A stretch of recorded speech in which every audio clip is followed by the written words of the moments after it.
It's already run out. That's why we're doing what we're doing. Yeah, they had 60 days and a big, 60 days, plenty of time. And they made a mistake. Honestly, they made a mistake. Their country's in ruins.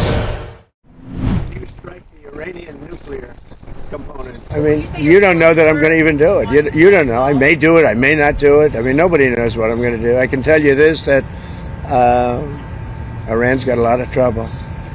And they want to negotiate. And I said, why didn't you negotiate with me before? All this death and destruction. Why didn't you negotiate? I said to the people, why didn't you negotiate with me 2 weeks ago? You could have done fine. You would have had a country. It's very sad to watch this. I mean, I've never seen anything like it. It's so, everyone thought it was going to be the reverse. I didn't think so.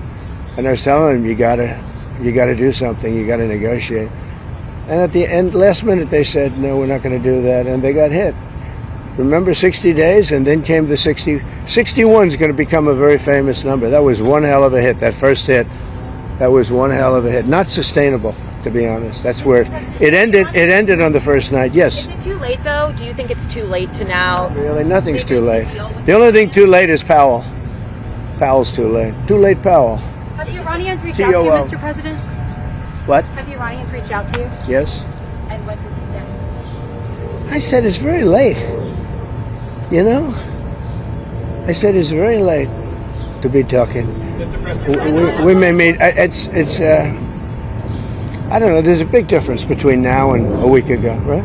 Big difference. President, you said Isabel said we may meet. Is this about Vance and what Trump possibly going to talk about? It's about anybody.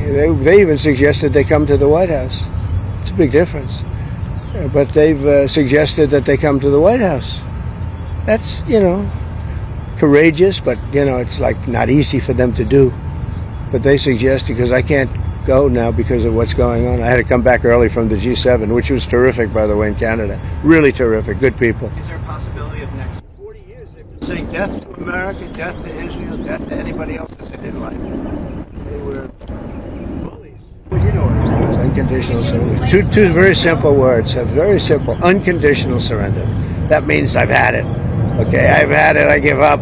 No more. Then we go blow up all the all the nuclear stuff that's all over the place there. No, they had bad intentions. For 40 years they've been saying death to America, death to Israel, death to anybody else that they didn't like. They were bullies. They were schoolyard bullies. And now they're not bullies anymore, but we'll see what happens. Look, nothing's finished until it's finished. War is very complex. A lot of bad things can happen. A lot of turns are made. So I don't know. I wouldn't say that we won anything yet. I would say that we sure as hell made a lot of progress. And we'll see. The next week is going to be very big. Maybe less than a week. Maybe less. But is there anybody here that said it would be okay to have a hostile, very, zealots really, but to have a hostile country have a nuclear weapon that could destroy 25 miles, but much more than that, could destroy other nations just by the breeze blowing the dust. That dust blows to other nations and they get decimated. This is just not a threat you can have. Thank you very much, everybody. Can you share what you told Prime Minister Netanyahu about getting involved?